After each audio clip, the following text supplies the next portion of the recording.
So good morning to everybody. Good morning from California. Thank you for joining us from all over today. I have been receiving emails from, I think that from all the continents, including Australia, that they were complaining that we should make these events also at their time, but that was very nice to receive these emails. And my name is Christina Tirado, and I am a lecturer at LNU, LA, and I am also an IPCC lead author of the chapter on health and well-being and changing structures of communities.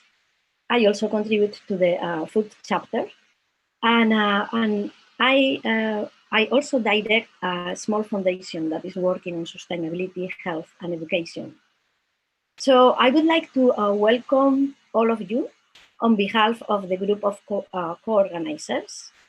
And we have the Buddhist Chiu Foundation, ProVeg International, Sustainability, Health and Education, Loyola Marymount University, UNEP, and the Climate Technology Center and Network. So it's a real pleasure to be with all of you today. And if you have questions, comments, or you want to share your resources, just type them in the live chat in our YouTube channel, or if it is a longer resource, you can send them always in a survey that is posted next to the YouTube, so that you will find a link there. If you are tweeting, please use the hashtags solution app, hashtag solution space, just one S in between solutions space, and hashtag food systems. So today we have a great panel and a very interesting panel. We have Dr. David Nabarro, who is the WHO Special Envoy on COVID-19. We have Dr. Musonda Mumba, the UNEP Chief Terrestrial Ecosystems. We have Steve Chiu from the Buddhist Foundation, Chiu Foundation, and he's a youth representative to the UN. And we have Stineke Oenema, who is the coordinator of the UNSCN Standing Committee of Nutrition. We have also another panelist that will show in the screen soon, Dr. Martin Frick. He is the Senior Director on Policies and Programs Coordination at the UN FCCC.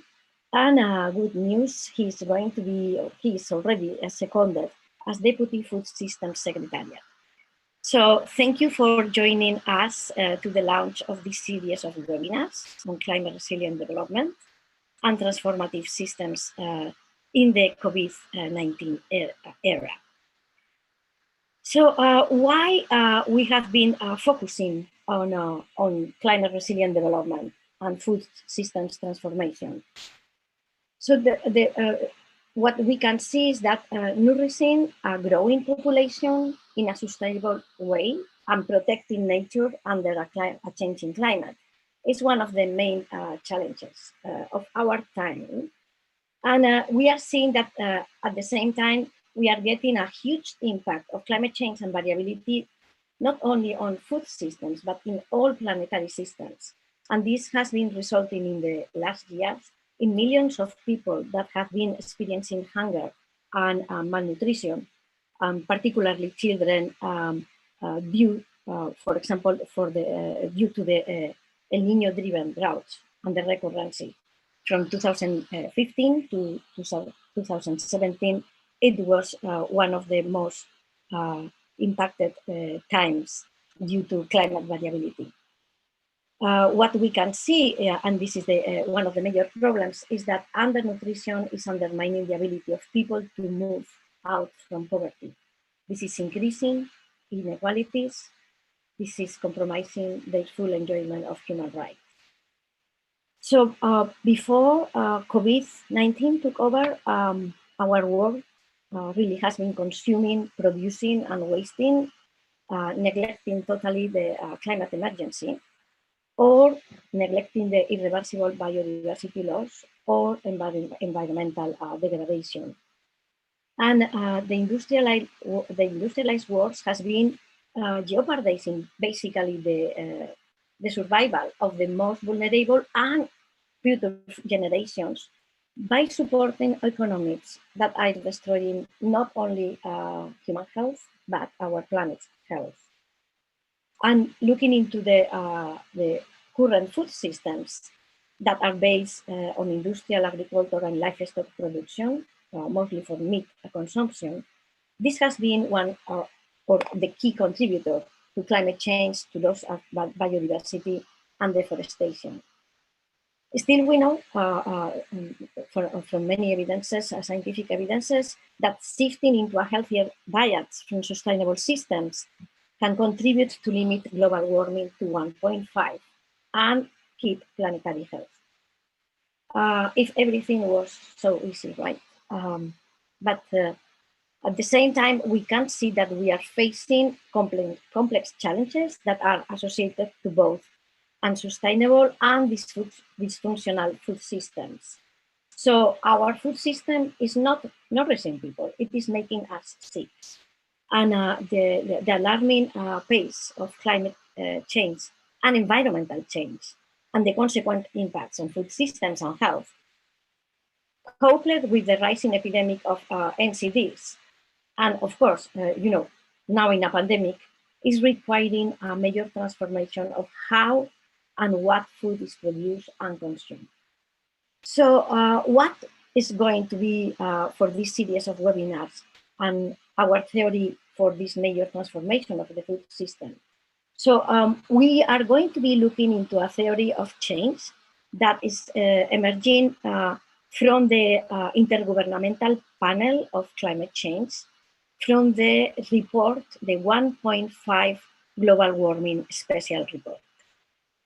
In this report, the different groups have been defining a new term, a new concept for development, which is called climate resilient development, which is not a random definition. It has been very thoroughly thought, and it's a form of development that is actively choosing mitigation and climate mitigation and both climate adaptation to support sustainable development for ensuring both ecological and human well-being. So this climate resilient development may have different pathways, right? So the other term that we are going to be using in these conferences will be climate resilient development pathways, which are, like more aspirational or normative development trajectories that are based in freedom, in dignity, in justice, and feasibility. And this is important to attain climate resilient development. So in the report of the IPCC, these climate resilient developments, they have some requirements like they have to be consistent with principles of sustainable development. They have to deliver poverty reduction. They have to enhance social, gender, racial, ethnic, and intergenerational equity.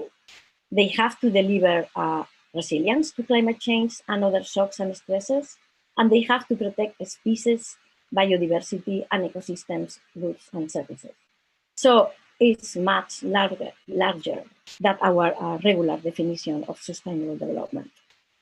So the series of webinars that we are planning aim to offer a solutions space where different interested groups, including civil society, academia, the UN practitioners, governments, the private sector, everybody can share resilience lessons that they have learned from the COVID-19 crisis.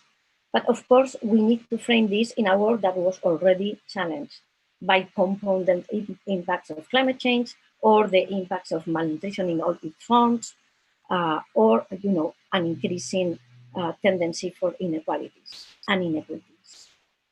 Through these next weeks, during the summer and beyond, hopefully beyond, in collaboration with our partners, we will bring experts, innovators, and visionaries that will help to identify short and long-term climate resilient development pathways for transformative and equitable food systems that can contribute to resilience, to One Health, planetary health, just transitions, and hopefully green and healthy growth.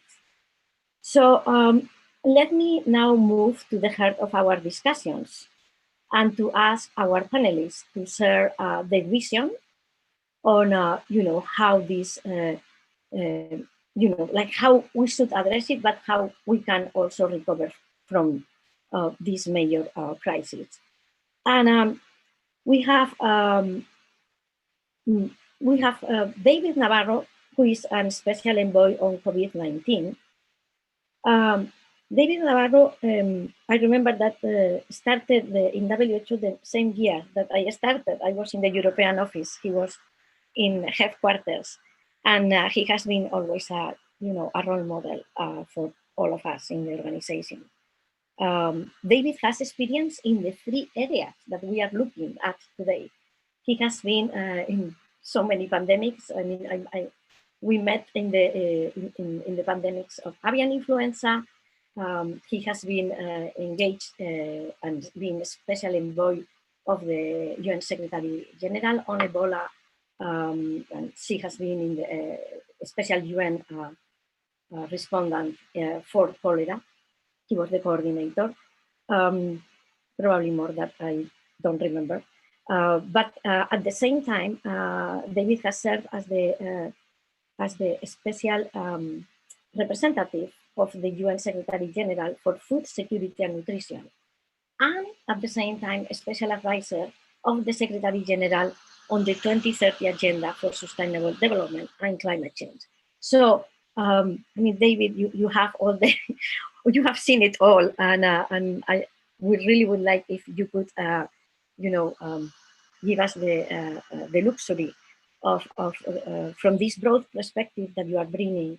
If you could frame from your point of view the significance of the COVID-19 crisis in a world that was already impacted by malnutrition, for food insecurity and malnutrition, that was impacted already by climate change, and particularly because you focus a lot and you care, particularly in the global south.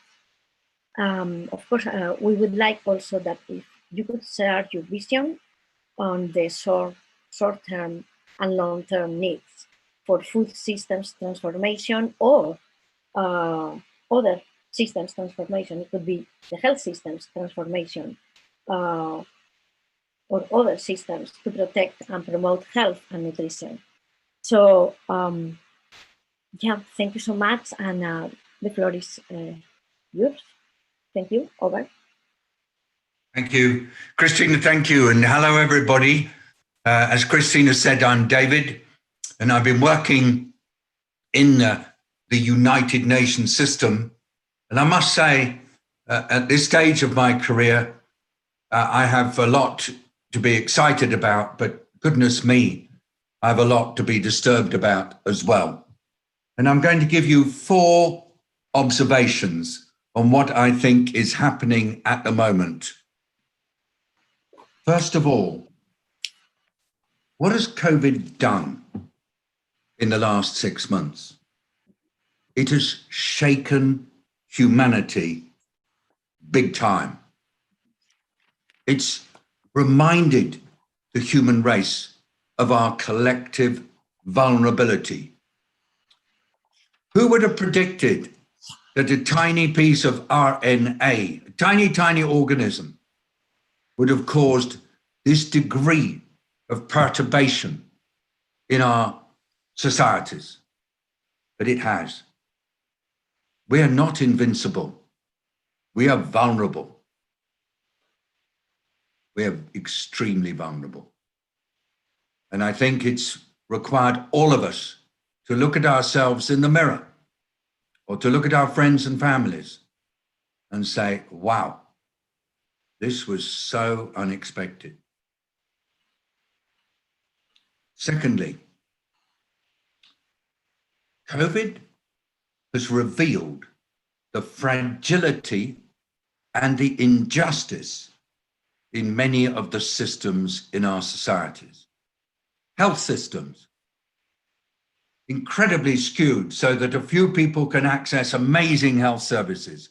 A few people can access high-cost drugs. A few people can get intensive care when they get COVID badly.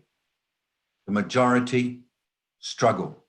Huge disparities in access to healthcare when people have COVID or other conditions associated with wealth, associated with ethnicity. There is injustice. But then look at what's happened in our food systems, how they've revealed an incredible fragility with hundreds of millions of people experiencing hunger and levels of malnutrition. We don't know how big they're going to be, but they're going to be high. And lots of smallholder farmers suddenly finding that they are getting more and more in debt and distressed because they can't sell their produce. And what about shelter, where we suddenly find that it is shanty towns and slums and townships and favelas where COVID seems to thrive? And employment suddenly collapsing, particularly in sectors where there's a lot of informal employment like tourism. And peace and security being threatened. And we don't know how bad this is going to be as COVID starts to come in to refugee and war zones. So secondly, COVID has revealed fragilities and inequities in many, many systems. Thirdly, COVID actually shows us that we do have opportunities to do better. It reminds us that we have the 2030 Agenda for Sustainable Development, the Sustainable Development Goals, a whole agenda that is people-centered and wants to leave no one behind, an agenda that connects all the different aspects of human endeavor, an agenda that is universal, that's about justice and rights and partnership. We have the opportunity. We have the roadmap. It's up to us. And then fourthly, we better do it because COVID is here to stay. It's going to be a constant presence in our lives. It's not going to disappear anytime soon. So in order to be strong in the face of COVID and to make our systems more resilient and just, and to really recognize the fragility of humanity, we must take advantage of this opportunity to catalyze resilient and generative futures for all. Thank you.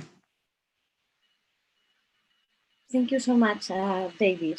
So, yeah, vulnerabilities, inequalities, this is going just, if we have inequalities before and inequities, the COVID has shown that this is even worse than we thought.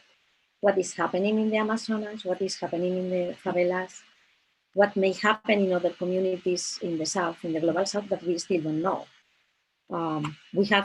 We were expecting all these problems in the area of Manaus. We knew this, it was going to happen. But in the favelas, it has been the same. And definitely, it's completely necessary to look into the rights, justice, and partnership. And we are suffering about human rights right now all over the world, but maybe this is a wake up as well. So thank you so much for that. And we will come back to ask you some questions. I have seen, yes, that Dr. Martin Frick has joined us. Thank you for joining us. Martin, you have been, now you have an interesting double hat. That is, you have been for many years, you have been in the UNFCCC as senior of director programs and coordination. And now you are seconded as Deputy Food Summit Secretariat, which makes you, very interesting in this conversation. It's excellent that you have been seconded to do that. It's amazing because Martin Frick, besides of being an expert on, for those that don't know him, before being an expert on climate change, he has been also the director of Climate and Environment Division at FAO. So he has a very good understanding of animal production and food production and landscapes. Not only that, but before also, but now David was bringing all the aspects of human rights. Martin has been also working and responsible for the Kofi Annan Humanitarian Forum that were responsible for climate justice. And he was also the European Union's lead negotiator in the establishment of the UN Human Rights Council in Geneva. So, all these are, components for success. And we would like, it's like everybody's trying to ask the same question. So sorry if in all the meetings probably you have received this question, but the COP26 has been postponed to 2021. And this year, it was the year that the parties were expected to revise and submit more ambitious national determined contributions. So we would like to ask you if you have any responses yet, how this COVID-19 crisis will impact the climate, first the climate funding. I don't know if you may start to get this information from the IMF. We don't know if it's the time. And to ask you, what do you think, what's your vision of the progress of the NDCs and how we could advance climate change, the climate change agenda despite this pandemic? I don't know if this is, it's like a super impossible question, but I am sure that you will give us some ideas. Thank you so much. Thank you very much. Thank you very much, Christina. And before I start, that was a bit misleading in the announcement of this webinar. I am now focusing my work on the Food Systems Summit. And so, in a sense, I'm the former senior director of UNFCCC. I was just in transition.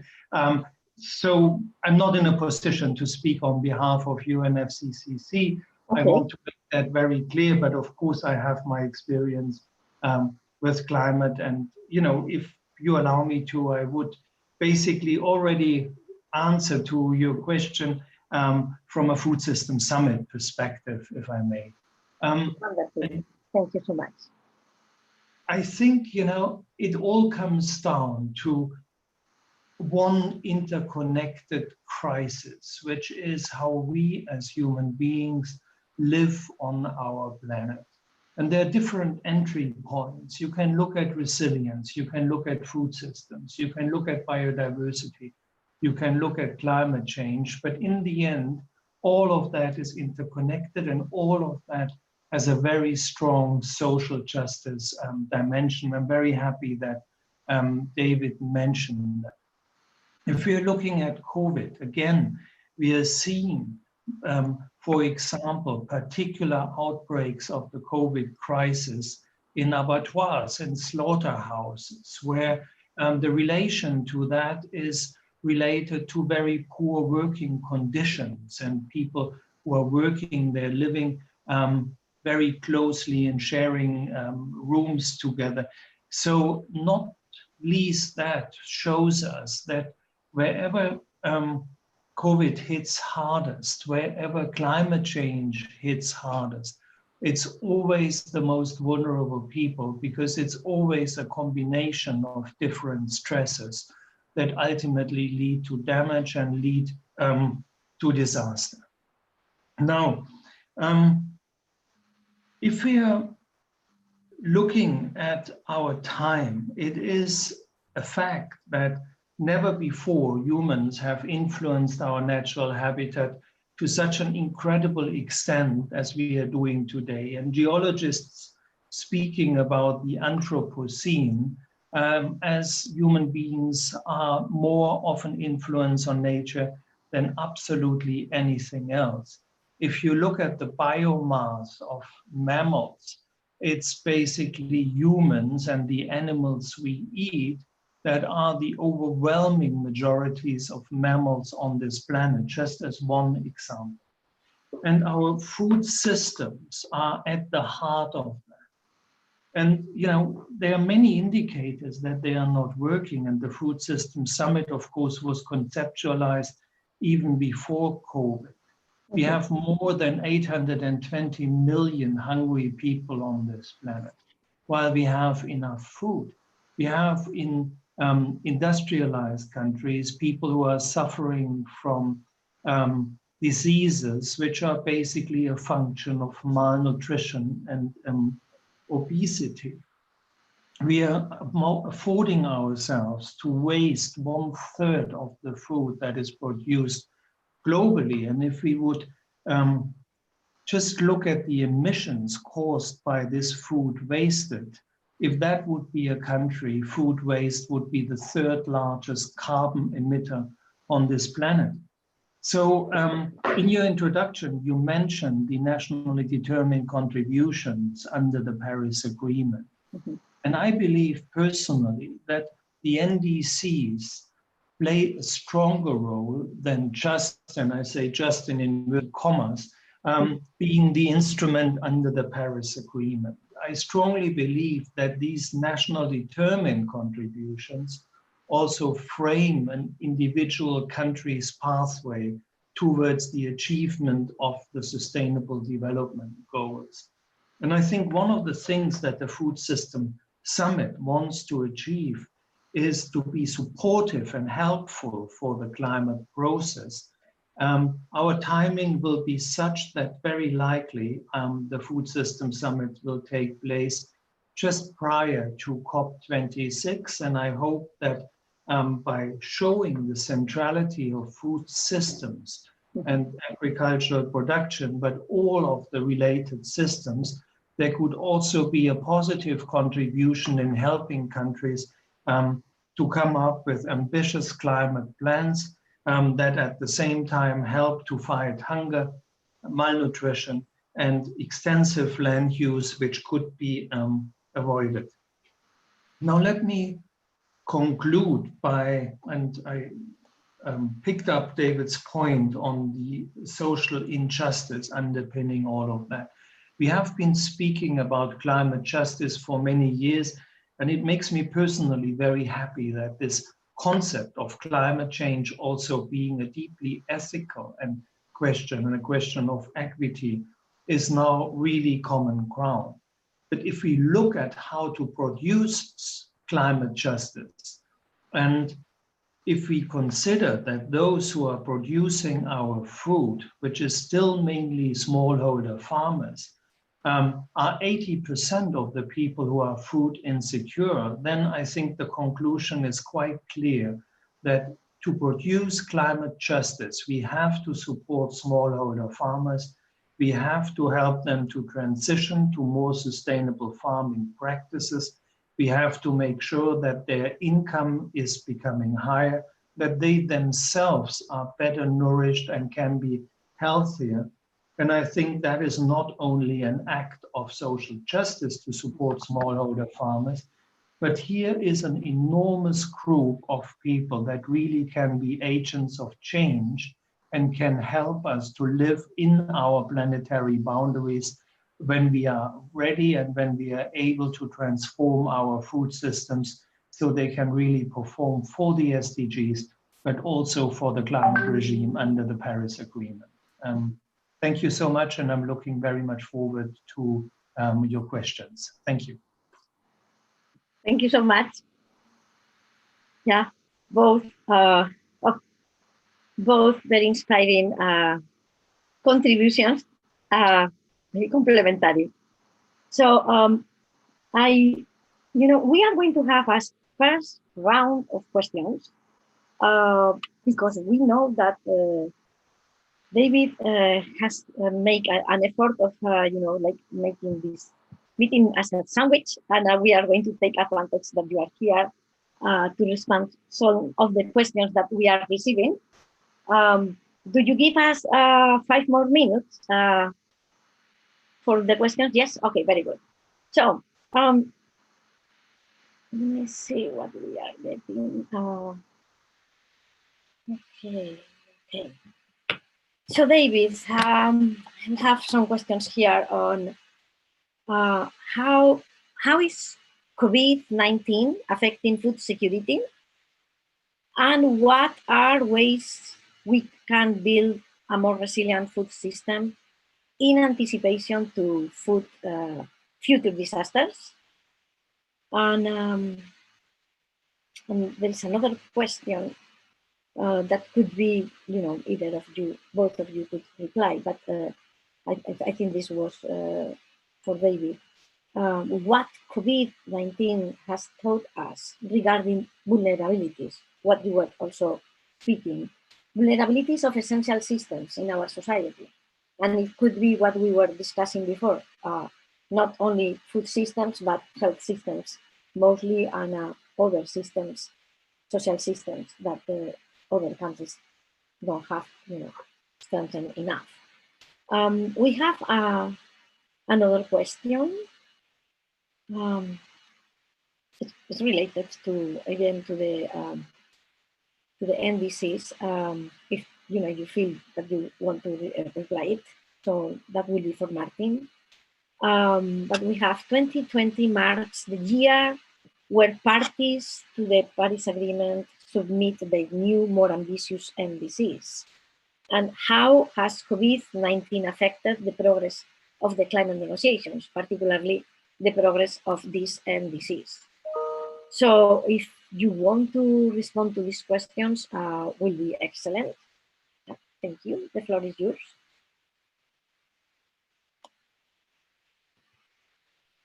Sorry, I had to unmute myself. Well, until now, we haven't seen much of it. I think the initial reflex was, and again, I can't speak on behalf of UNFCCC, and I've been told to clarify this point, and I happily do that. I believe personally that there is a strong group which is being heard, and that transfers into an emerging narrative of the COVID-19 recovery moment will actually be a very good moment to invest into the future and to invest into a climate resilient future. I think even before COVID, we have macroeconomically a situation in which there's way too much liquidity on the markets, which every consumer sees when you want to have some interest on your savings or when you are building an apartment. So this enormous amount of money which is floating around the planet needs to be anchored in real value. And I think nothing can provide real value as natural systems can. Yeah. We came a long way since the 1980s when the concept of sustainability was coined.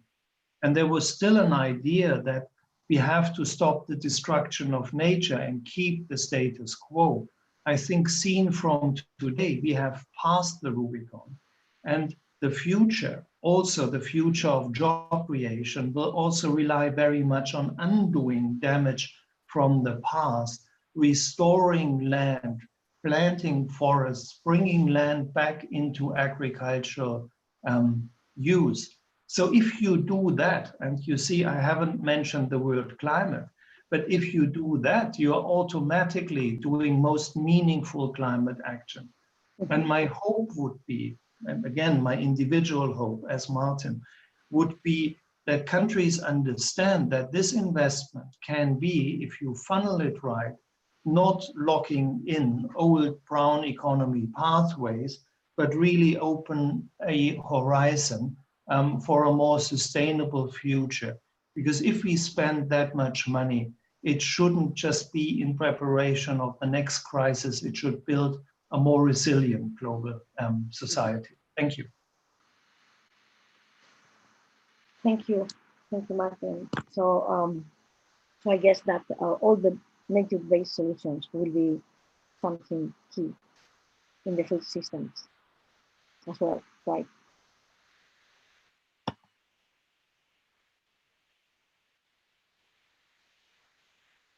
Hello? Would you like me to make a comment on my questions, Christina? Not quite Yes, here. thank you so much. That will be great. Thank you so much. So, everybody, thank you for the questions. How is COVID-19 affecting food security? What about more resilient food systems for future disasters? Well, to a degree, Martin has addressed that. And I'm not sure, Christina, whether I should also pick up on that question. Please signal to me if you would like me to. What has COVID taught us about vulnerabilities? Would you like me, which of those two questions would you like me to answer?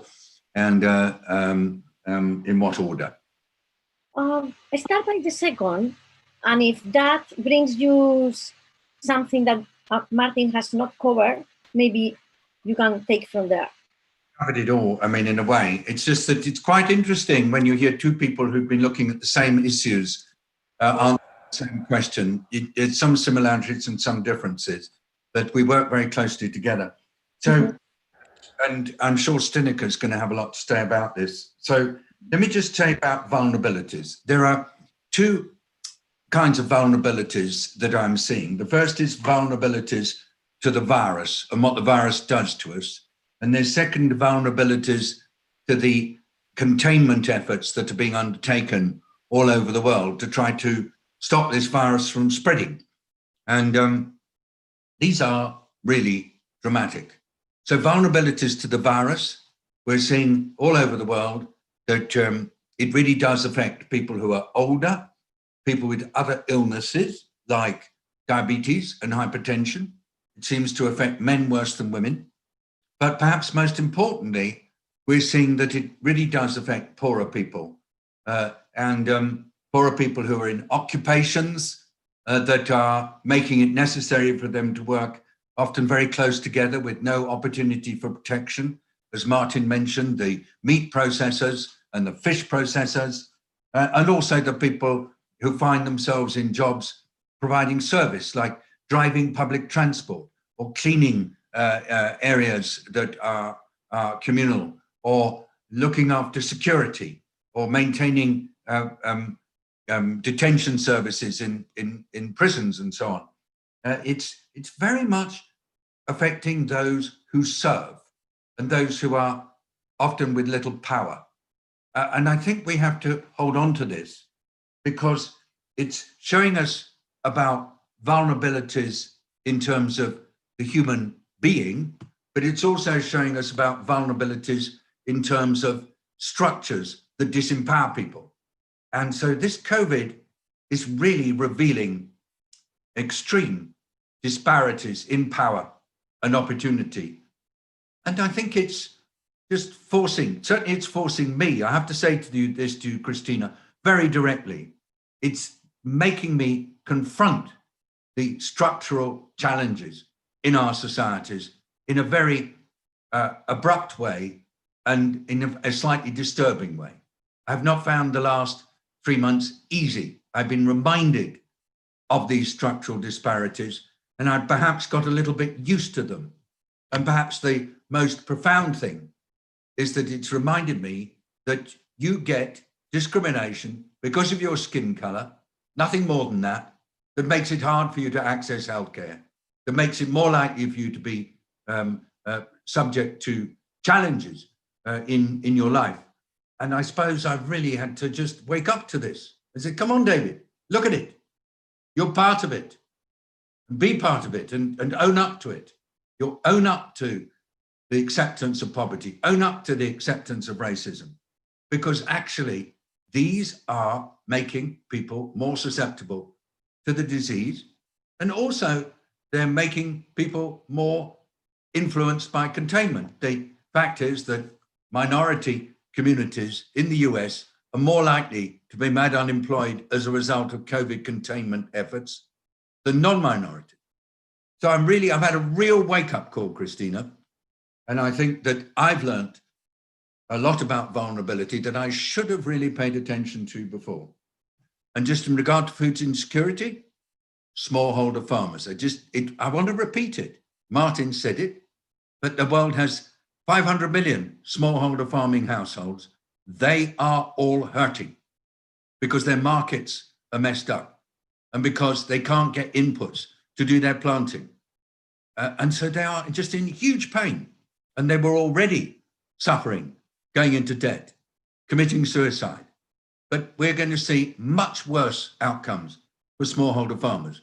And then secondly, poor people getting hungry, food insecure, children malnourished. I'm hearing that the number of severely malnourished people in our world is going to double in the next year. And I just am so affected by this because I've spent decades working on food security and on nutrition. And suddenly it's just been all completely messed up again. And I sometimes feel we're just standing by and watching it. So COVID is affecting food security and nutrition everywhere. But also, I think our collective response as whatever we are, global actors, is nothing like good enough. Thank you, Christina.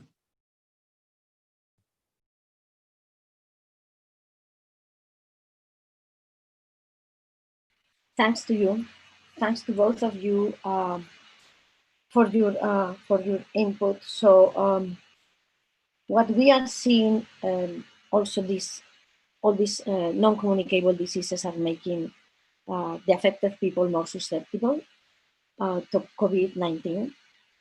And what we have seen, what we have seen in the in rich countries like the US is that having 40 million of people unemployed, those 40 million of people, they don't have any access to healthcare at all. And everybody is so afraid of going to the doctor because the bill will be unthinkable, or they will not be able to pay it. And this is why it's part of this has been the spark of what has been happening the last days. That all the social injustice is exploding at the same time. So equity, justice, equity. I am hearing this is critical, and also the main and essential workers in our food system, they're getting sick. And they are going to stop working because they are not being treated properly. They don't get the safety in the food chains that they should have. They were not getting them before in terms of labor rights, but now it's in terms of yes, Martin, you want to bring something? I had difficulty understanding the first round of questions, but I'm now seeing in the Zoom chat some questions coming up, and maybe I just go quickly to them. Okay. So there was a question on whether the Food System Summit will be at the same time of COP26. No, that would be counterproductive. We haven't set a date for the summit, but we are very likely sometime between September and October. And that would make it a perfect segue into the climate summit. So I hope this timing materializes. Mm-hmm. Then there was a question raised about the participation. Participation is a big issue. And even in the biggest climate summit, like the one we had in Paris, we had 40,000 people, which is impressive, but it's only a very small fraction of the world population. So what we are trying to do is lean heavily on a digital platform, enable people's participation, but more importantly, this summit is not only supposed to be a point in time, but a broad engagement process in which we would talk to many different constituencies and also bring dialogue sessions to countries and to constituencies to really give everybody a possibility to raise their voice and to make their issues heard. There was one question here that said there is lots of politicized debate on food sectors and the importance of building bridges. And I think I couldn't agree more on this one. And moments such as COVID really remind us on our togetherness in that, on our commitment to really solve issues as humanity. And then if we look at sustainable and unsustainable practices, that we maybe can step out of the weeds of political confrontation and really look at a way on how we together can creatively solve that. And I think the beauty of it is that the solutions really are there, and that it's often in combining different sectors where the synergies can arise. And that is, also why I personally went on to the Food Systems Summit, because we are elevating the question of food from ministries, for example, of lines such as agriculture or fisheries, really to head of state and government level, so that really all of government can be involved. And we hope that in a commitment process over 1.5 years, we find the best practices from the ground. We are able to distill simple but important messages that can help to guide action from the summit moment onwards after that. So really to work on a transformation on a system scale. It's a massive job. We're a small secretariat, but I think there's so much goodwill and support out there that we are confident that we can move something. Thank you.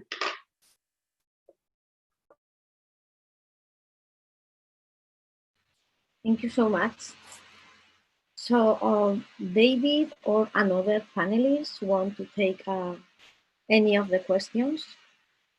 I see a very interesting question.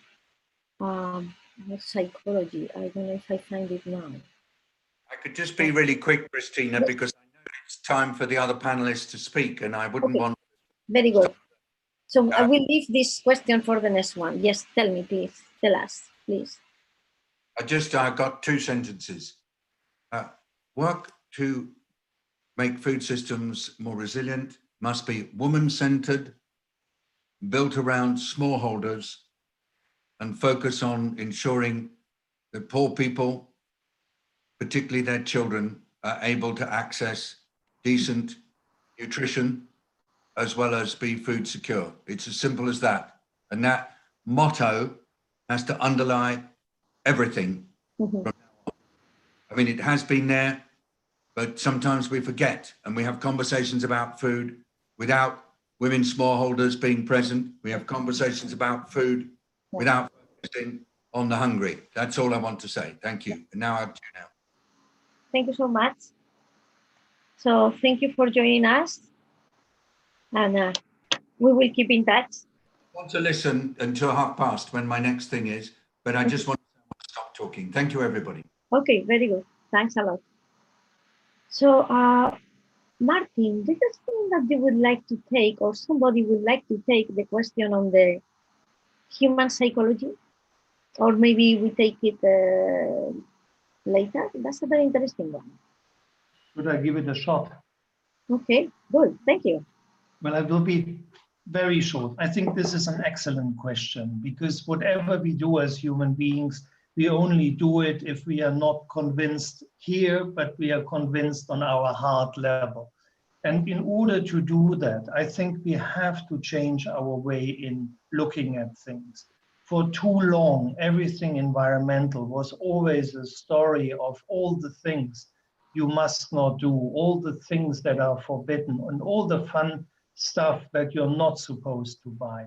I think that framing doesn't work. And if anyone ever has educated children, I'm trying desperately to do that, then you know that this doesn't work. But if we are looking at, a good life, a life in which we can be safe on our streets because there is social justice and people don't have a reason to go out in anger.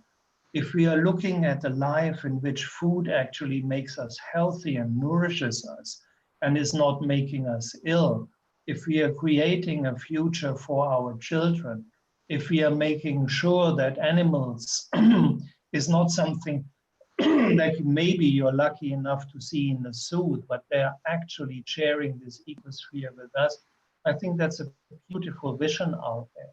And so I think we should get over this restricting limitations and also take a sober look at the price that our lifestyle so far has caused at issues like air pollution, respiratory illnesses, all of the alike, and really use that to create this positive image and a vision of a life that people are looking forward to.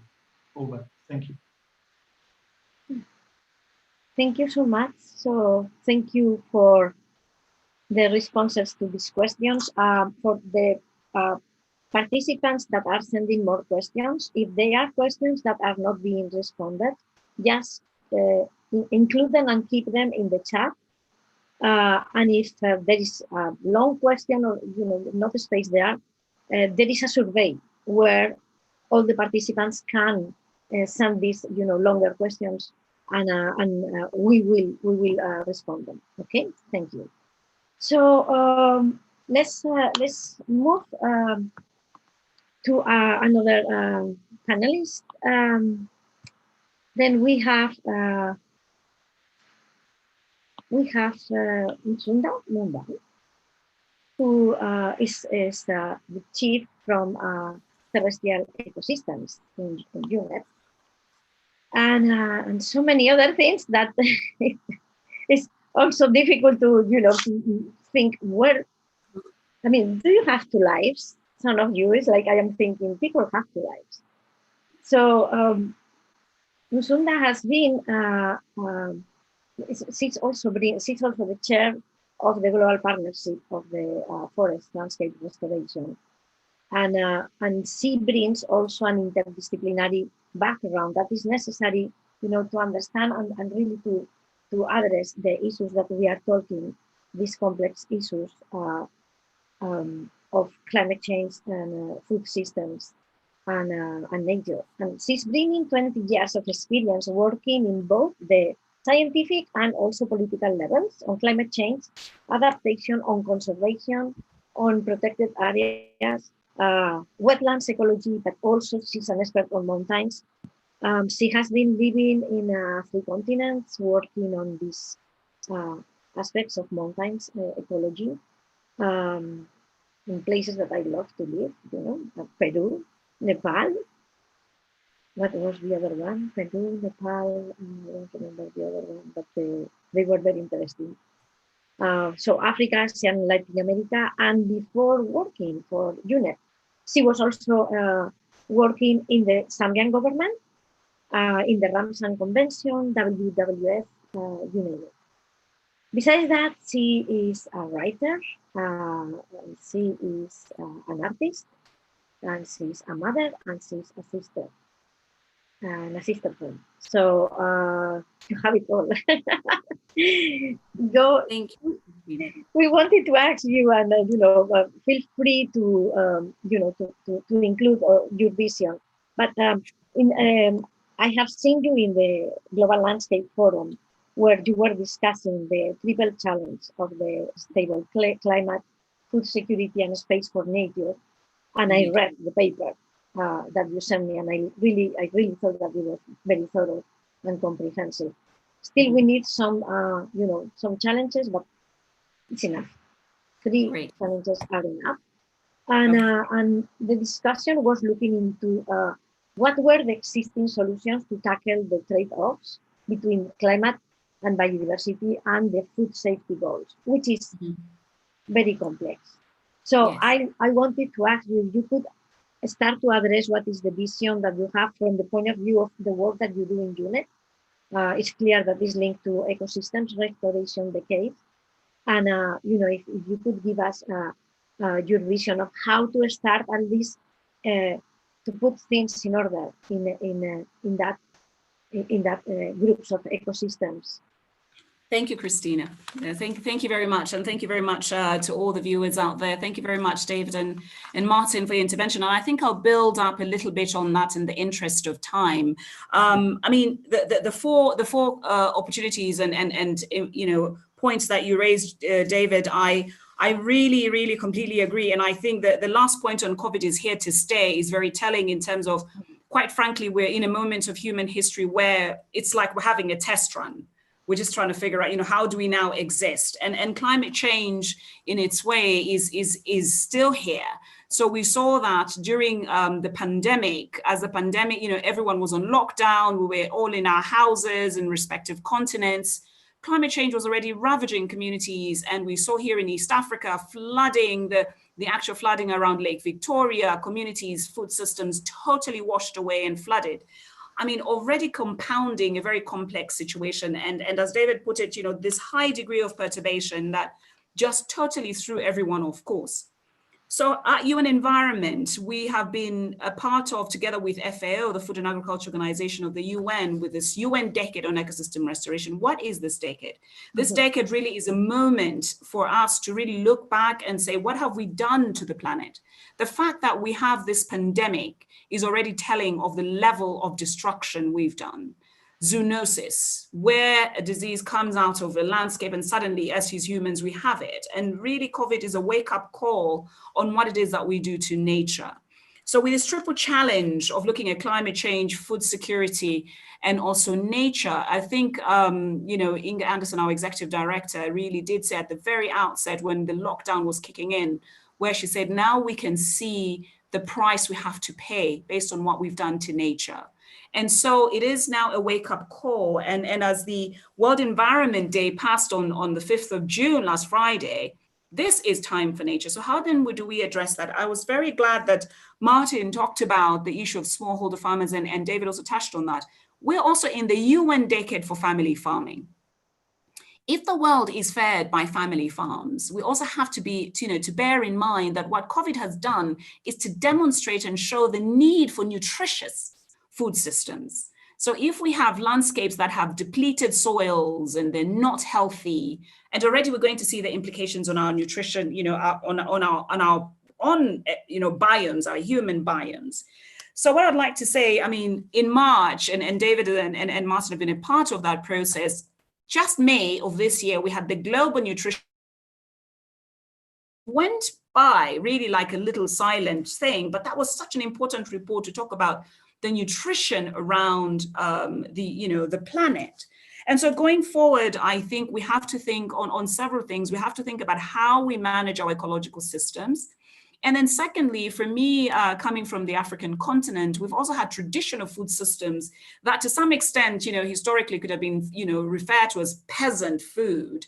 And some of these traditional foods, the vegetables, the caterpillars and others are highly nutritious and to some extent are what are even keeping a lot of the communities in a much sort of better, healthy way. So we also have to bear in mind that these traditional food systems that are part of biodiverse systems and are important to take into account.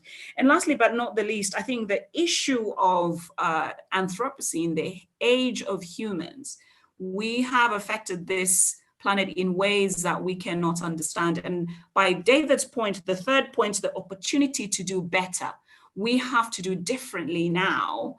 And I think the Global Landscapes Forum also showed that, we had 135 million people log in and stream from every corner of this planet. So clearly people are now participating and engaging and being part of this dialogue. And I think that is really fantastic. Young, old, whichever part of the world, indigenous peoples, all over the planet, people are joining into these conversations. And I'm glad to see that we're moving on forward. And I think it's important that we make sure, and as David rightly said, the role and importance of women is very, very central. And for me in Africa, and also having seen this work in Latin America and Asia, it's important that we take the importance of the centrality of the role of women, but also the intersectionality within all these systems and how we navigate going forward. And as we talk about building back better, greener, what does that actually mean? We need to unpack all of that, in the sense of our food system. And I think I'll end there just so that we can have conversation with the other panelists. Thank you so much.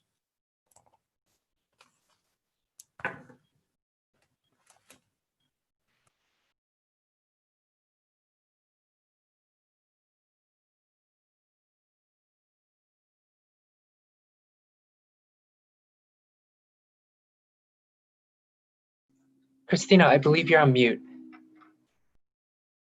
Sorry, I was not on mute. No, the point that David made about this staying for such a long time is a little bit shocking for us that, for example, this is COVID is being very light in Los Angeles, okay? It has been very strong in Spain, but it seems that people are going up or they go into different phases. What scares me a lot is that how COVID is going to spread and stay much longer in communities and areas where first they will be remote, but that does not help them not to get infected. They will get infected in places where they don't have absolutely any access to health systems at all. So that was shocking to know and to realize. And he also repeats this in all his briefings, that this is stay here, this is staying here. So that's a point with a lot of weight for countries in the south, and I would like to ask now, Steve. Steve, let me see if I see you. Yes. Oh, yes. Okay. I'm sorry. I was having the other view. Perfect, Steve.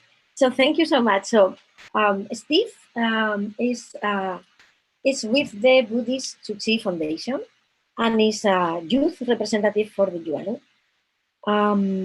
We were talking about intergenerational justice. We were talking about age of certain groups that, like part of the reason why there is less mortality in Africa is because people cannot even make it. So, they don't get those ages where COVID is more pathogenic and more aggressive. But you have been serving in an organization that is building, building relations with other organizations with similar missions. And the missions that Chiu has been always taking over, they have been related to relief. Chiu has been always, for the last 15, 20 years, the first responders in all the crises in the world. They could be crises related to disasters, but since most of the organization is very much focused on health, you also respond to all the crises related to pandemics. So this experience, you have seen it very closely in the field.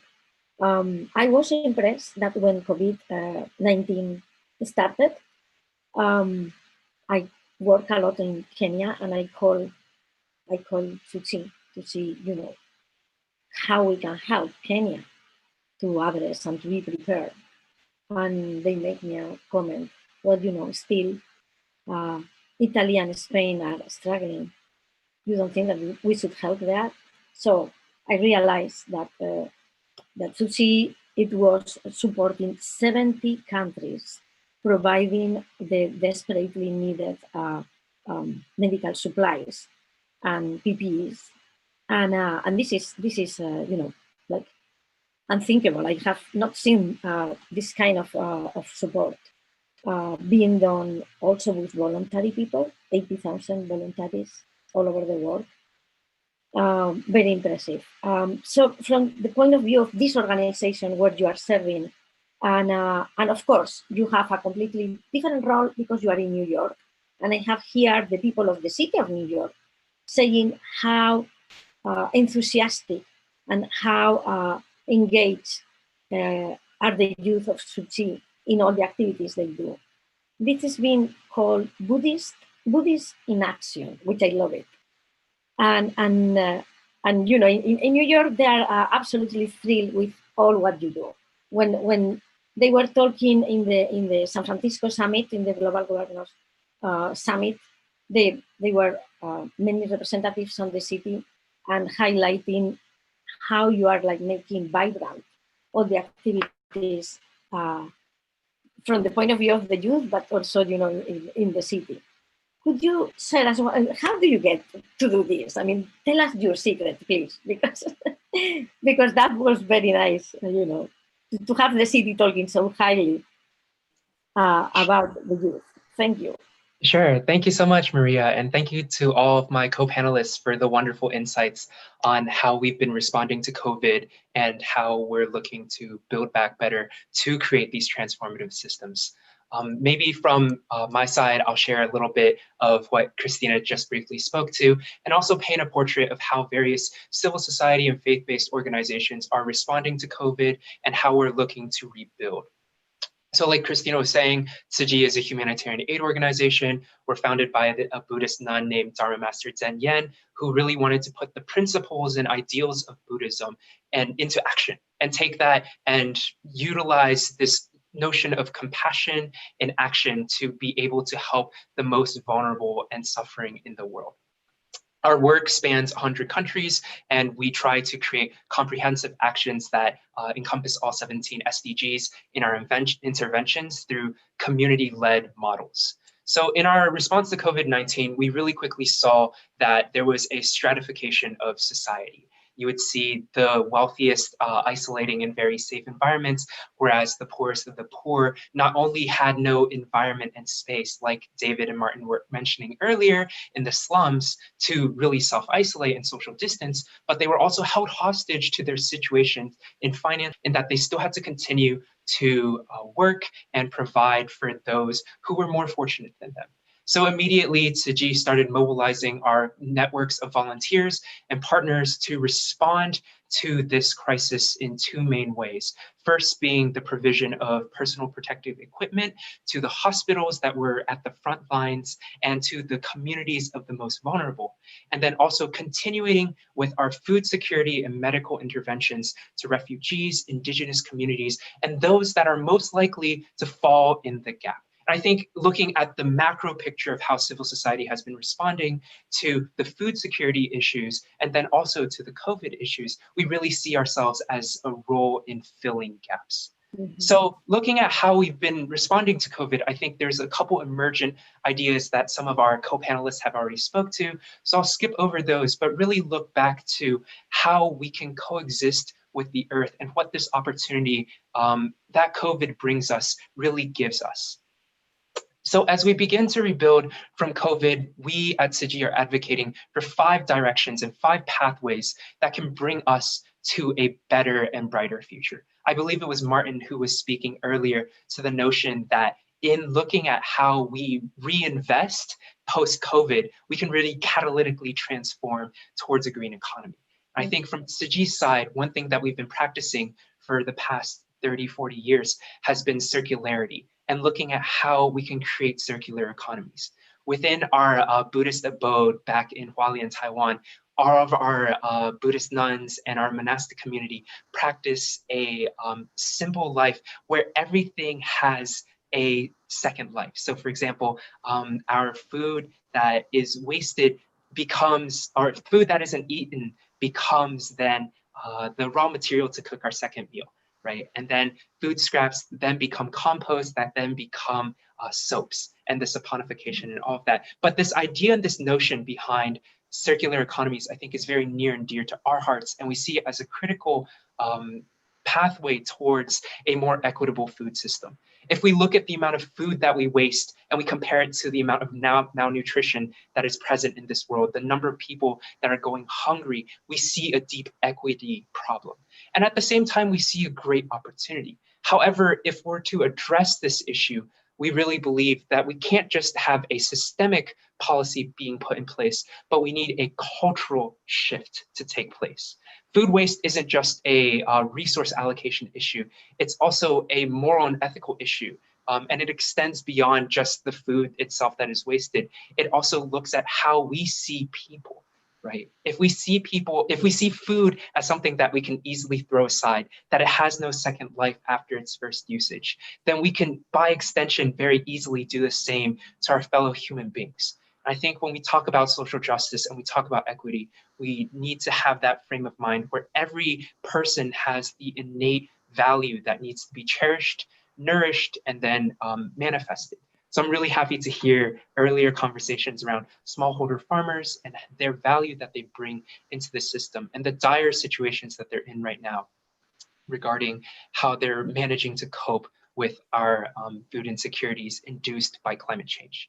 The second piece that Tzu Chi has been advocating for a pathway to transform our food systems and also ensure that we're more climate resilient and future zoonotic disease resilient is a shift towards more plant-centered diets. We must lessen our reliance on industrial food production and unsustainable agricultural and livestock practices.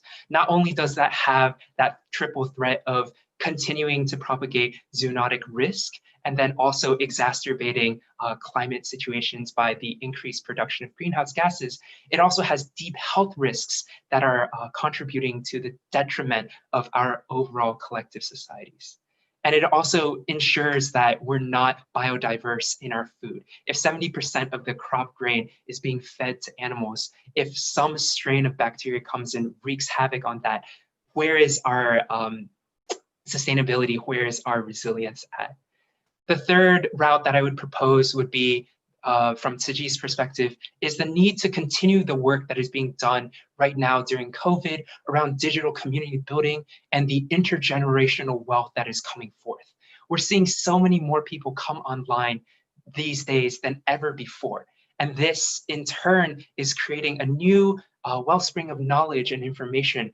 It's enabling access to people whose conversations used to happen behind closed doors.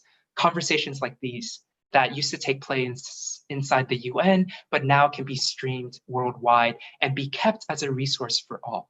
And similarly, the mutual aid networks that are coming up that are building these deep communities of assistance, informal networks that ensure that the most vulnerable's voices are heard and are addressed before they can access any formalized systems that are honestly deeply overwhelmed. And it's through this continuation as we move into a post-COVID era that we'll see a thriving and resilient community that will be able to tackle the challenges brought forth by climate change.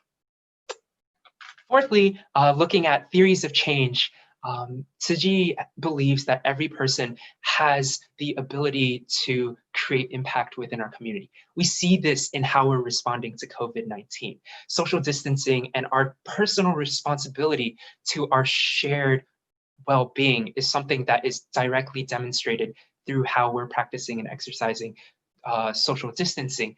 At the same time, can we do the same with how we consume? If we look at our economies and we look at our food systems, the amount of waste we create can easily be remedied if we consume less. Here at Tzu Chi, we advocate for something called the 80-20 lifestyle. And it's a lifestyle that we say, instead of eating 100% full, everyone has the capacity to eat 80% full. You'll still be nourished, you'll still be nurtured with what you're eating, and you'll still be able to get all your nutrients, but instead of being excessively bloated, let's save that 20% and utilize those resources to serve those in need, to give food to those who may not have it. And I think with that notion of 80-20, we can apply this to a lot of the equity issues we see. We can apply this to a lot of the transformation that we need to see come forth from the top down. We can also push from the bottom up. And then finally, I'm very happy to hear a lot of conversation around people-centered approaches. And I would like to lift up one of the tenets to the work that we do in community-led development. If we come in and we swoop in with a notion that we know exactly what this community needs to address the challenges they're facing, we miss out on the brilliant solutions and innovative ideas that may come forth, whether they are from the youth, the elderly, those who are not heard, the indigenous communities, those most vulnerable and marginalized. If we're able to hear their voices and incorporate them in decision-making processes, we will see the transformative change we need to make happen. It's with this and all of these frameworks working in concert that I think we can really see a brighter future come from this moment of pause that COVID has really created for us. I think finally, collective flourishing is something that we all want and we all envision. However, it's really easy to get lost in the weeds of it all. But in the day-to-day, I believe there's truly opportunities for us to act and make things happen within our microcosm that will have beautiful rippling effects throughout. I hope that kind of unpacked a little bit of Tsuji's perspectives related to building back better that Musonda was speaking to earlier, and then also layering on top of some of the great points that were spoken to by David and Martin already. Thank you so much. Christina, you're on mute. Yes, thank you so much. That was fantastic. So we will go to Stineke. Stineke Oenema. She is the coordinator of the UN System Standing Committee of Nutrition. And her preparation is already very multidisciplinary. She's a nutritionist and she's an agricultural economist. So she can see many aspects of the food system. And she has been working for FAO, UNICEF, civil society. She has been working on human rights. She knows a lot about human rights and the right to food, and she cares. And being now in an organization or a system like the UNSCN, in which you have so many players that in different ways they contribute to nutrition. And when it's not always easy to when you do consultations to have everybody in the same page, it's difficult because all the organizations have different agendas. So with all the different structures of how the UN organizations respond, could you please maybe take from what the other speakers have been talking today? Maybe you can do a wrap up and frame this within the need of increasing resilience. So probably all your constituencies from FAO, WHO, UNICEF, all of them are trying to build resilience. So with what you have here from the other participants, could you maybe put all these things in perspective with your input, which is more, it's more in putting things in consultation and in perspective. Thank you. Thank you very much, Christina. And somewhere when you introduced me so kindly, you said it may not be a very easy job to work with all these different UN agencies to bring them together for one coherent view policy for good nutrition. Well, it's certainly not an easy job to speak after this very rich number of panelists with such nice and intriguing views on COVID, food systems, climate change, nutrition, but I'll give it a try. I just want to say one thing about UNSCN. It is important to say, as you said already, we try to make the UN work coherently together for better nutrition for all, leaving no one behind. And in that context, we have already worked with FAO, but also with UN Environment and the UNFCCC in the context of climate change, food systems, and nutrition, and make them work together. So that interconnectivity of systems that was spoken about by several other speakers, that's extremely important. I was really, I'll try to wrap up a little bit. It's not an easy task, but I'll give it a try and try to weave in some of the UNSCN perspectives as well as the issues we've seen change during the COVID-19 crisis up to now. So we started really with some very humbling perspectives from David Nabarro, stating that we are vulnerable, we are fragile, and we need to, and that the virus is here to stay. That makes us feel vulnerable and fragile, but that we need to build stronger and more resilient for a better and more greener and healthier future. Then we zoomed out again with the Food System Summit and how that could be a platform, bringing actors together, bringing people together to really engage and learn from each other, again, to improve food systems.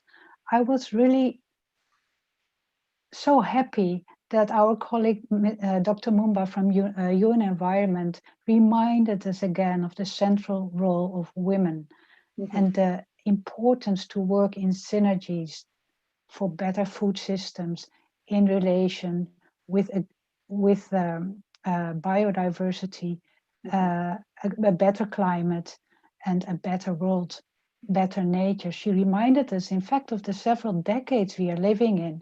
Oh, yes. We just finished the biodiversity decade, and we are now in the decade of action for family farming. We are there in the rebuilding the ecosystems decade. We are there in the decade of action for nutrition, I would say, as a nutritionist. Yeah. And we are also there in the decade of action to implement the sustainable development goals. So we have this global agenda that binds us together, and we need to work in that context and bring everything together. And I really appreciated the last speaker, Steve. You are so enthusiastic and energetic, and you call yourself Buddhist in action. Well, we all need to be in action. We cannot sit still and sit back and relax. We have to do something. And you gave us beautiful examples. And I just want to highlight that you mentioned 5 points, but what I picked out of there is that you really value human dignity, and you really value the value of nature. And those two aspects for me were extremely important because they are very energizing, and they make people move, and they make the action to come. So let me bring in a bit the UNSCN perspective now. So I am working for the UNSCN, so that's nutrition. And I just want to remind all of us that 1 out of 3 people on this planet is malnourished in one way or the other. So we do not have the decade of action for nutrition for nothing. We need to take action. We need to take actions for better food systems, for better health systems, for better social protection, but etc. I can go on, but all in the context of sustainability, of halting climate change and stopping the loss of biodiversity.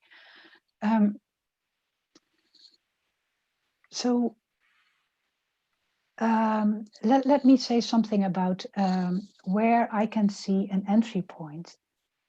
People speak about what can we be doing, and as UNSCN we always say we have to shift towards more sustainable, more healthy diets at the same time, not just sustainable produced, but also healthy, not just healthy, but also sustainable. And if you bring the two together in sustainable, healthy diet, it says something about what you eat. It says something about that we have to eat lots and lots of vegetables and fruits. We have to eat much more pulses and nuts. In short, we have to shift towards a more plant-based diet. That was also mentioned by Steve, I believe, if I'm not mistaken. We have to be careful with salt and sugar and fats. We have to be careful with highly processed foods. And we have to be a little bit modest with the amount of animal-based products we eat. Fish and meat. So that's one thing. If we would follow the WHO guidelines for healthy diets, so that would mean overall globally a little bit less animal-based products, we would gain so much in health, but also so much in with respect to climate change. So for me, the sustainable healthy diets is one entry point in order to start changing the food system. So let me now bring in the COVID-19 perspective. Unhealthy diets is already the #1 contributor to the global burden of disease. Unhealthy diets makes us susceptible for NCDs, for non-communicable diseases, as was highlighted also by David Nabarro. So we need to start looking at fighting the disease, but we also need to look at starting to prevent, to build our own immune system in order to prevent ourselves to become too sick. So back to COVID-19. One, we have the disease, and second, we have the measures that we are taking to prevent the spread of the disease. And both of them have an impact on the food systems, as was highlighted by several people. As UNSCN, we tried to dig a little bit deeper and to look at what is in fact happening. How do people interact with the food system? And we see, in fact, that in that direct in food environment where people buy it and pick their food, there are immediate changes. We see people being anxious and start stockpiling food. We see people are being anxious because they don't have access to shops. We see small farmers having issues because they don't have access to markets and can't sell their foods. It's either you don't have access, you can buy, or you can't sell because of the closure of markets. But you also see people have less access to nutritious foods because they're losing their job and the food is not affordable anymore. But you also see positive changes. You see people, you see this sense of community, solidarity. You see people starting to really look at the food environment and see, how can I take back control? So they start really to buy local products and start to support their local producers, their local environment, in their local context. So that's really an interesting change, which we could start to change better the food systems. What we also see, and that's interesting because it really brings it back home to you as an individual, we saw that home cooking was in fact a big winner. People can't go out anymore. You don't buy street food anymore because the streets are closed. You can't go to your friends anymore because you shouldn't be there. You should maintain that physical distance. You can't go to a restaurant. So people really started to uptake the home cooking again. And that's interesting, especially if you start using ingredients that you can buy from a local supplier. And I find that very promising. If we could build from these positive changes that are happening despite the crisis, and we should not forget, that the many people that are getting sick and the many problems that have arisen, but we should also look at the changes that we can support now, the changes that we could maybe use to start changing for the better. I would like to highlight one more thing. I mentioned the importance of sustainable healthy diets. So how can we promote sustainable healthy diets? I believe that it is extremely helpful if countries would develop food-based dietary guidelines, especially if those guidelines would contain sustainability criteria, because that kind of guidelines do help the consumers that would like to do home cooking to see what ingredients they should use for a healthy and sustainable diet.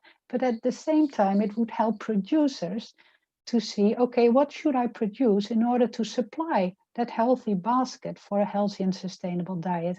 And then again, it helps policymakers to see what kind of policies we could promote to, again, support these positive, sustainable, healthy diets by taxes, subsidies, maybe front pack labeling, etc., etc. So that's a bit positive. And just to highlight again that home cooking. So start the home cooking, use local ingredients, be creative in the kitchen, use those leftovers, don't throw them away, no food losses and waste. And I know my time is up, but I would like to make one more announcement. Just forget about the home cooking for a moment. As UNSCN, we are also hosting the Climate Change and Nutrition Community of Practice. I know many of you are part of it. And as UNSCN, currently we are going through a transition period. So that also means that we have to rethink the communities of practice. And what we will be doing is we will be transmitting those communities of practice, in fact, to our UN members. And those members will then continue with the communities of practice. And with regard to this one, the Nutrition and Climate Change Community of Practice, it's highly likely that the FVO would like to take over. They have expressed their interest. So that's it. Back again to the home cooking. Enjoy your dinner tonight, or your lunch, or your breakfast. I have no clue where you are in the time zone, but keep up the home cooking from locally produced ingredients. Support the locals. Thank you very much.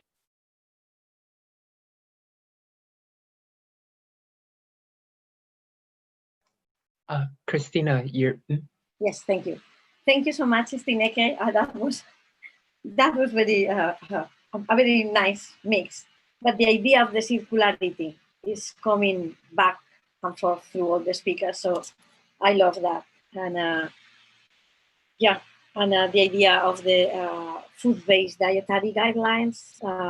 This is so important. That is an important part of the conversation, because it's not only looking into agriculture. Sometimes I am in meetings in which really they don't even know. The people that are talking about climate smart agriculture, they don't know that these food-based dietary guidelines exist. So thank you very much for bringing this in. And then we have very little time for questions. Maybe I can bring a couple of questions if the panelists can stay. I can stay, I may stay a little bit longer. If any panelist has to leave, let me know. But I have several questions here. One of them is not really a question, it's a comment.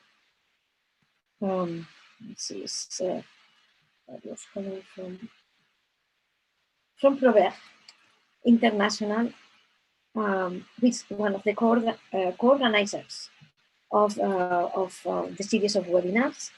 And they are saying that they would like to thank all the speakers and co-organizers for their inputs and focusing on solutions and future perspectives for more resilient future. Thank you so much as well. A pleasure to be doing this with you guys. So shifting to less resource-intensive and more plant-based food systems and diets, and doing so immediately in the global north, is a key requirement to tackle climate change, biodiversity loss, and ensure food security for all. With many processes postponed and on hold, where do the panelists see that the main opportunities and momentum for 2021 to trigger this shift? And where can civil society get involved to efficiently help moving towards more plant-based diets? So 2 questions here.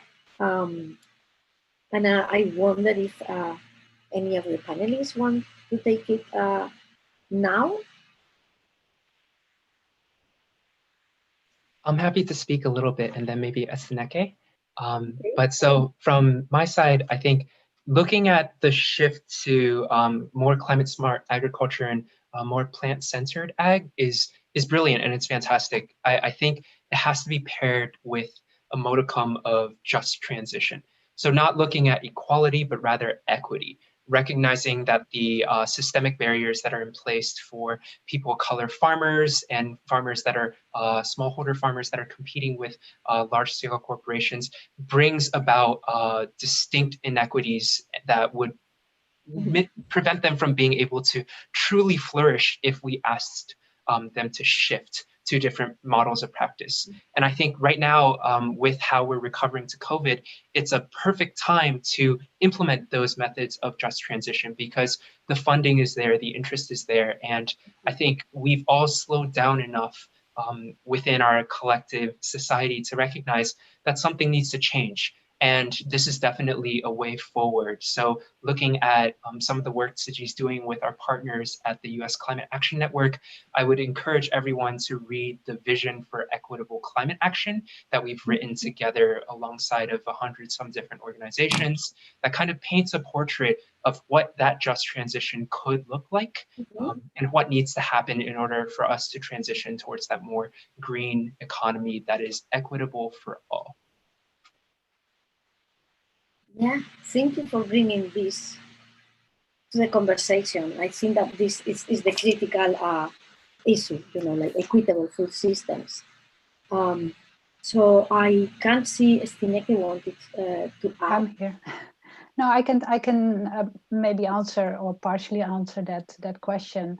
Regarding the shifting towards a more plant-based diet or green economy, I would like to go back to what Martin Frick also mentioned. I'm not sure if he's still online, but he said we should change our investment to things or to issues that have real value. And he mentioned nature-based solutions as one.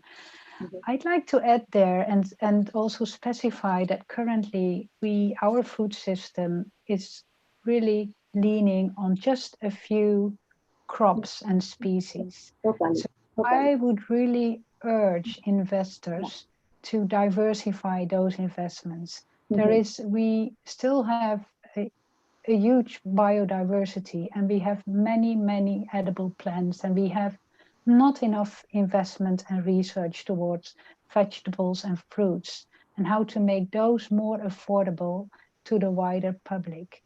We need much more diverse investments in many more diverse production systems.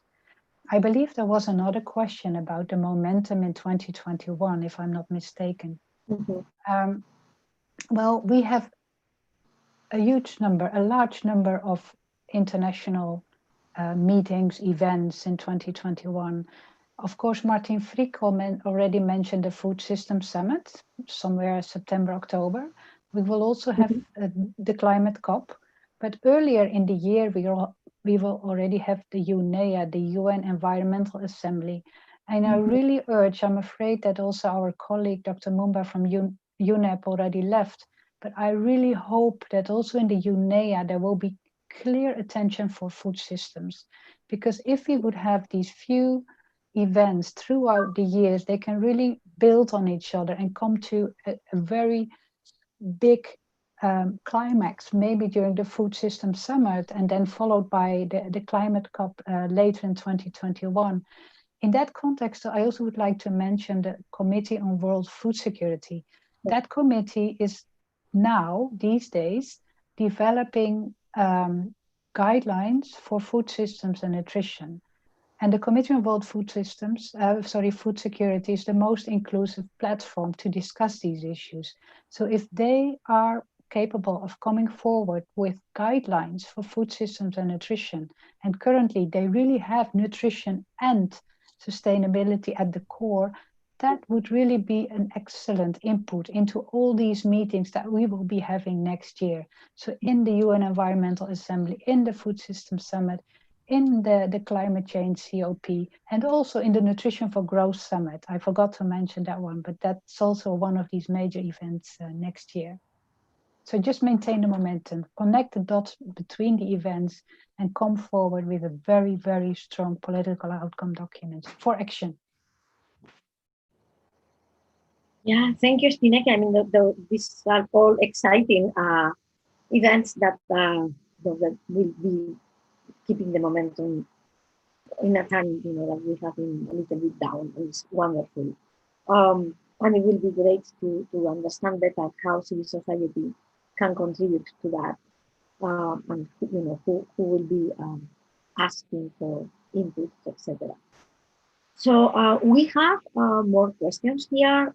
Some of them are directed by to speakers that have left. So I encourage to all the participants that you please include these questions that you have and have not been responded into the survey, and we will take care of them, that they are answered. So if any question has not been responded, because we have been also compiling them, please make sure that you will fill the survey.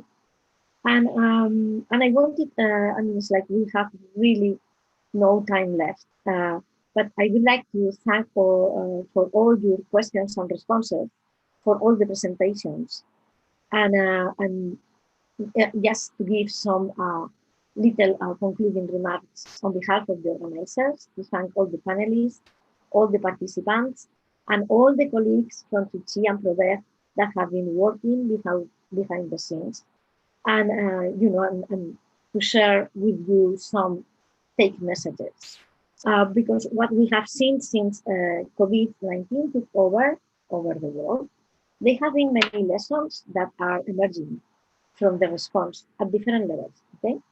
So some of these lessons can help humanity to come back to values that were essential, what really matters, to reducing sustainable consumption and waste, because in reality, we don't need to do that all day long, as we did before, and to invest in public health, in resilient food systems, in communities that are more cohesive, in human rights, in regenerating nature and protecting planet Earth.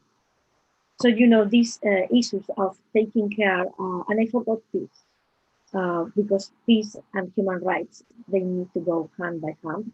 And if we look at the impacts on food security, depending on the years, it's violence and unrest and wars. What has more weight than even climate change? Some years it's not, some years it's climate change. But basically, by looking at this local and global food supply, this has challenged totally the local solutions, and these are emerging. And this was mentioned by Stineke and other speakers. So the families around the world are valuing what it really takes to get food into our plates. People are growing food at home. They are cooking more than ever. And this crisis has shown that there is a transformation interesting into maybe more sustainable lifestyles in some places, not in all of them.